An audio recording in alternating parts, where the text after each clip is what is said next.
দেখুন কত সুন্দর হয়েছে কাঁচা গোল্লাগুলো, দেখতেও যেমন লোভনীয়, খেতেও কিন্তু খুবই সুস্বাদু। আপনারা অবশ্যই বাড়িতে এইভাবে একবার তৈরি করে খেয়ে দেখবেন, খুবই ভালো লাগবে। আমি একটা আপনাদের ভেঙে দেখাচ্ছি কত সুন্দর হয়েছে, দেখুন ভেতরটা। এই যে দেখুন, মুখে দিলেই কিন্তু মিলিয়ে যাবে। নমস্কার বন্ধুরা, কাজলি ভিলেজ ফুডে সবাইকে অনেক অনেক স্বাগত জানিয়ে অন্যদিনের মতো আবার আজকে একটা দুর্দান্ত রেসিপি নিয়ে চলে এসেছি। আজকে কোনো রকম দুধ বা ছানা ছাড়াই একটা সুন্দর মিষ্টি রেসিপি আপনাদের সঙ্গে শেয়ার করব। আজকে আমি বানাবো সুজির কাঁচা গোল্লা, আর এই রেসিপিটা একবার দেখলেই কিন্তু মিষ্টি খেতে ইচ্ছে করলে চটপট বানিয়ে নিতে পারবেন।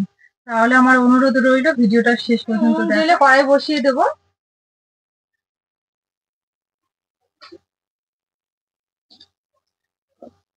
এবার আমি কড়াই বসিয়ে দেবো।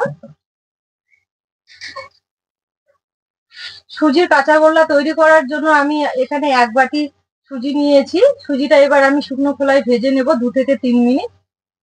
সুজিটা আমি নাড়াচাড়া করে 2 থেকে 3 মিনিট ভালো করে ভেজে নিয়েছি, এবার নামিয়ে নেব। সুজি থেকে ভাজার খুব সুন্দর একটা গন্ধ ছেড়েছে, এই মুহূর্তে কিন্তু ঢেলে নিতে হবে। এবার সুজিটা ভেজে নেওয়ার পর আমি মিক্সিতে একটু গুঁড়ো করে নেব সুজিটা।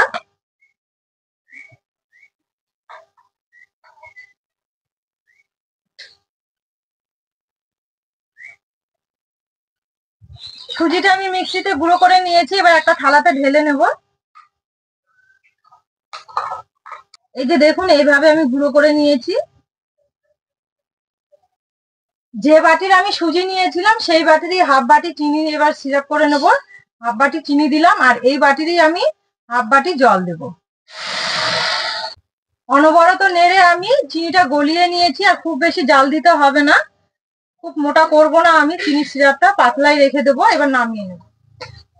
এবার চিনির সিরাপটা আমার ঠান্ডা হতে থাক, আর এই সুজির গুঁড়োটাতে আমি কিছু উপকরণ মেশাবো। এবার সুজির গুঁড়োর মধ্যে দেব আমি 1 প্যাকেট গুঁড়ো দুধ, কারণ আমি এখানে মিষ্টিটা তৈরি করছি দুধ বা ছানা ছাড়াই, তাই দুধের স্বাদ পাওয়ার জন্য বা স্বাদটা বাড়ানোর জন্য আমি 1 প্যাকেট গুঁড়ো দুধ দিচ্ছি। আর দেবো একটু এলাচ গুঁড়ো, ছোট এলাচ গুঁড়ো করে নিয়েছি, এটা দেওয়ার জন্য কিন্তু খুব সুন্দর একটা সেন্ট হয়। এবার সবগুলো দেওয়ার পর আমি ভালো করে মিশিয়ে নেব শুকনো উপকরণটা। শুকনো উপকরণটা দেওয়ার পর খুব ভালো করে মিশিয়ে নিয়েছি আমি। এবার আমি চিনির সিরাপটা অল্প করে দেব, আর ভালো করে এইভাবে মিশিয়ে নেব। এভাবে মেখে নিতে হবে, আস্তে আস্তে গরম রয়েছে, আস্তে আস্তে করতে হবে, সাবধানে।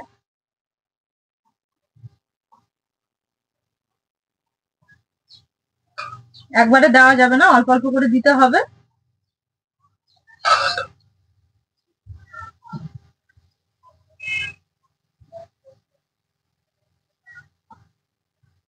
চিনির সিরাপটা দেওয়ার পর আমি এইভাবে নরম করে মেখে নিয়েছি। এবার এতে আমি 1 চামচ ঘি দেব। এবার এই 1 চামচ ঘি দিয়ে আবারও ভালো করে মেখে নেব।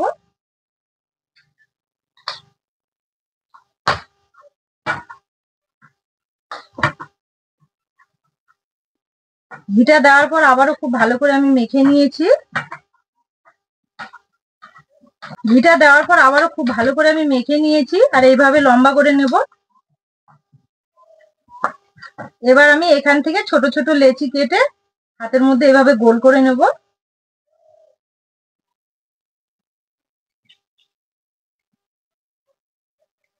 এই যে দেখুন, একটা করে নিয়েছি, এইভাবে সবগুলো করে নেব আমি।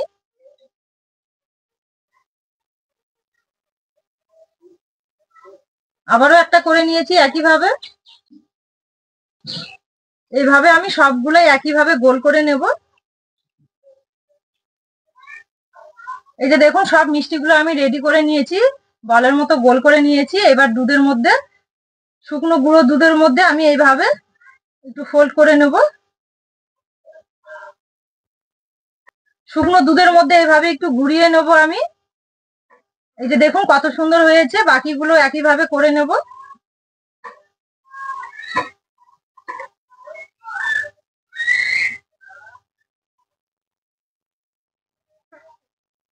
আমার সুজির কাঁচা গোল্লাগুলো তৈরি করে নেওয়া হয়ে গেছে, দেখুন।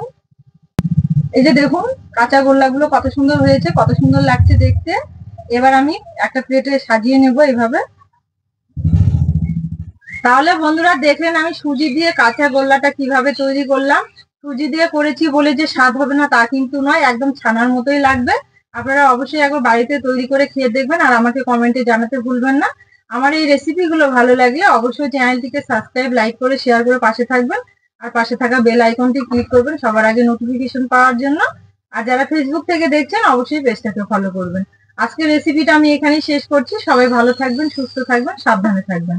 আবার দেখা হবে নতুন রেসিপি নিয়ে।